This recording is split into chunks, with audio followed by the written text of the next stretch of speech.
एक बार अपने स्वरूप में आ जाओ, भगवान के अंश हो। एक बार आ जाओ, मरना एक बार है, 100 बार नहीं। ध्यान रखो, 100 बार नहीं मरना है, एक बार मरना है। और वो निश्चित समय है, कोई बिना समय के मार नहीं सकता। लाखों में कोई एक ऐसा जो ये बात कि मुझे परमानंद प्रभु चाहिए, ना कि अब भोग। बहुत भोग लिया और बहुत देखा, ऐ मन अब नहीं गलत करेंगे। भगवान ही कराते हैं।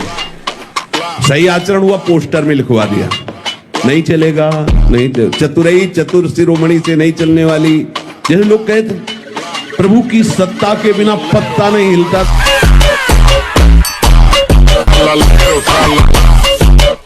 वो अवहेलना जो तुम्हारी ममता तुम्हें हर कदम नीचे गिराएगी, कभी ऊंचे नहीं उठा सकती। और अगर गुरु की ममता, तो ममता का भी पोषण होता और समता का भी पोषण होता, और प्रियालाल की प्राप्ति में कोई बाधा पहुंचा दे ऐसा पैदा नहीं होता। बहुत विचित्र मन की चाल है, बहुत विचित्र। वो जब ये भूत की तरह चढ़ जाता है, कब चढ़ गया और कब गिरा दिया पता नहीं चलता। बाद में पता चलता मेरी वो बुद्धि कहाँ गई थी, जो बड़ी प्रवीण थी उस समय कहाँ गई। ऐसा लगता है जैसे कोई भूत आया हो, हमारे ऊपर चढ़ गया हो और हमसे वो क्रिया करा ली, और इसके बाद वो भूत उतर गया, तब हमें पता चला कि अरे क्या। ये एक दिन की बात नहीं है, एक बार की बात नहीं है। जब तक भगवत प्राप्ति नहीं हो जाती तब तक ये भूतावेश कहाँ कब कैसे होता है समझ में नहीं आता। ये कैसे हो गया, तुम्हारा क्या अभ्यास है, ऐसे कैसे कोई हम पे ऐसे कैसे हावी हो सकता है, कोई हमारे ऊपर ऐसा कैसे शासन कर सकता है। चाहे नींद हो या काम हो या क्रोध हो, आप क्या हो आप समझो। आप भगवान के अंश हो, आप इतना अधीन होते चले जा रहे हैं शरीर के। धिक्कार है आपको जीवन को। आप साधक हो, आप उपासक हो, ये क्या हो रहा है, कैसी आपकी दिनचर्या है, कैसी आपकी साधना है, आप हो क्या। विचार करना चाहिए, डांटने की विषय नहीं है। सावधान रहिए, ये जीवन खिलवाड़ नहीं, चाहे आप गृहस्थ हो चाहे विरक्त हो। ये जो ब्रह्मचर्य है ये आपको अच्छा गृहस्थ बनाएगा, ये ब्रह्मचर्य आपको अच्छा उपासक बनाएगा। अगर आप इसको यूं ही छीण करते रहे, चाहे गृहस्थ हो या विरक्त हो, तो आप किसी काम के नहीं रह जाएंगे। ध्यान रखना, किसी काम के नहीं रहे। कुछ दिनों के बाद आपके शरीर में जगह जगह पीड़ाएं होने लगेंगी, चिंतन आपका सामर्थ्यशाली नहीं रह जाएगा, स्मृति शक्ति आपकी लोप होने लगेगी, और जिसे आज की भाषा में डिप्रेशन कहते हैं उसके शिकार हो जाओगे। आप निश्चय करो, मैं झूठे सुखों को भोग करके अपने आध्यात्मिक बल को नष्ट नहीं करूंगा, अपने सच्चिदानंद समय को नष्ट नहीं करूंगा। ये निश्चय आप करो। गुरु युक्तियां प्रदान करता है, उन युक्तियों से अपने आप को बचा लो। ये दृढ़ निश्चय करो, गुरु कृपा बल से सब कुछ हो सकता है। कहो कृपा ते कहा न हो। अब ये जन्म हम श्री प्रियालाल के चरणों में समर्पित करते हैं। कोई भी अधर्माचरण पापाचरण हमारे द्वारा नहीं होगा। यदि कहीं ऐसी गलती हो जाए तो उसे सूक्ष्मता से जांच करो, क्यों हो गया, क्या खान पान बिगड़ा, क्या कोई अपराध बन गया, क्या कोई अहंकार आ गया जो हमसे ऐसी चेष्टा हो गई। जांच करो, गुरुजनों के चरणों में बैठकर जांच करो, निवेदन करो और आगे बढ़ो। तो नाम जापत नाम शुरू करता है तो हाहाकार मच जाता है मन के अंदर। तभी वो साधक कहता है बहुत पाप की वृत्तियां आती, गंदी बातें आती, ये वो आती नहीं, हाहाकार मचा दिया नाम ने। अब सबको निकलना पड़ेगा, निकलता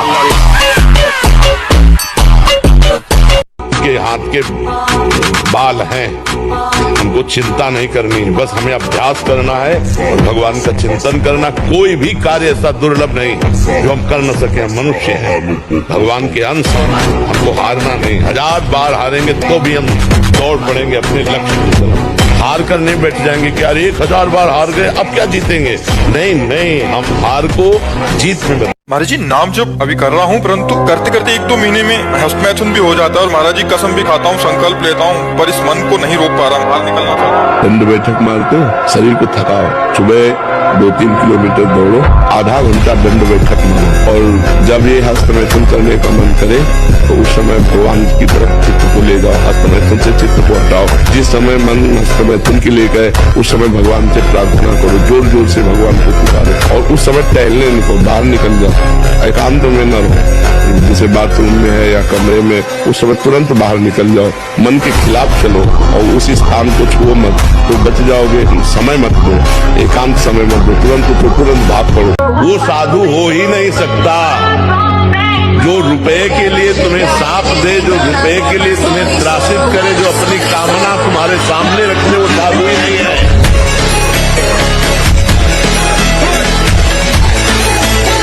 आप नेत्रेंद्रिय से गंदे चित्र देखें, श्रवणेंद्रिय से गंदी बातें सुने, वाणी से गंदी बातें बोले, रसेंद्रिय से गंदा भोजन करें और सोचे ब्रह्मचर्य रह जाएंगे, तो बिल्कुल नहीं, कदापि नहीं। ब्रह्मचर्य कोई खिलवाड़ नहीं है।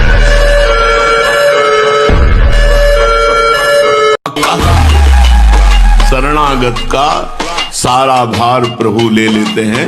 अपने को बिल्कुल बेपरवाह होना है। अपने जितने बेपरवाह हो जाते हैं उतने ठीक हो जाएंगे। ऐसे नाथ, पूरा भार आपके चरणों में, मेरे से कुछ नहीं संभरेगा, तो उस भक्त के पाप भी भगवान स्वयं भस्म कर देते हैं। आजकल यही स्वतंत्रता मानी जाती कि जो मैं चाहूं भोगूं, जो मैं चाहूं देखूं, जो मैं चाहूं करूं, तो मुझ पर अंकुश नहीं लगा सकते हो, क्योंकि मेरा जीवन स्वतंत्र है। वाह, कैसी स्वतंत्रता! तुम समझ नहीं पा रहे हो स्वतंत्रता का स्वरूप क्या होता है। सब तुम्हारे अधीन हो, तुम किसी के अधीन नहीं। ये तो कोई महात्मा होता है, ये तो कोई पहुंचा हुआ सिद्ध होता है, और तुम अपने को स्वतंत्र समझ रहे हो। इंद्रियों के विषयों की गुलामी करते हो, मन की गुलामी करते हो, शरीर की गुलामी करते हो, और अपने को स्वतंत्र समझते हो। कहते हो हम स्वतंत्र हैं, जो चाहेंगे करेंगे। अरे जो चाहेंगे करेंगे तुम नहीं, ये इंद्रियां जो चाहेंगी तुमसे करवा लेंगी, मन जो चाहता है वो तुमसे करवा लेता है। तुम गुलाम हो कि स्वतंत्र? देखो ना, कुछ नहीं कहूंगा, कुछ नहीं चाहूंगा, ये दो शब्द अमृत से भीगे हुए हैं। कुछ नहीं कहूंगा और कुछ नहीं चाहूंगा, ये अमृत शब्द हैं। उतारो जीवन में, पियो इस अमृत शब्द को। कुछ नहीं कहूंगा, तो बोले वो अत्याचार कर रहा है हमारे ऊपर, तो इनसे बड़ा समर्थ कौन हो सकता है? ये देख रहे हैं ना, तो मुझे कौन बचाएगा फिर? जब ये देख रहे हैं तो बचाएगा कौन? तो किससे कहूं? आप देख रहे हो, आप राजी हो, तो वो अत्याचार भी हमारे लिए तपस्या है, हमारे लिए वरदान होगा, निश्चित होगा। ये जो कामना से बुद्धि अपरित हो गई है, वो लोग प्राय ऐसा कि अमुक बलि दे दो तो तुम्हारे पुत्र हो जाएगा। दूसरे के बच्चे को छीन कर तुम काट रहे हो, चाहे बकरा ही हो, मुर्गा हो, तुम्हारे बच्चा पैदा हो जाएगा। अरे वो अगर बच्चा तुम्हारे प्रारब्ध में नहीं लिखा है ना, तो नहीं होगा। अगर होगा भी तो ऐसे कृत्य के कारण तो तुम्हें जीवन में कभी सुख चैन नहीं लेने देगा, कभी तुम्हारी शांति नहीं आने देगा। हर समय तुम्हें अशांत और जलना होगा। अधर्म से किया हुआ जो भी अनुष्ठान है उसका परिणाम विनाशकारी और दुखदायी होगा।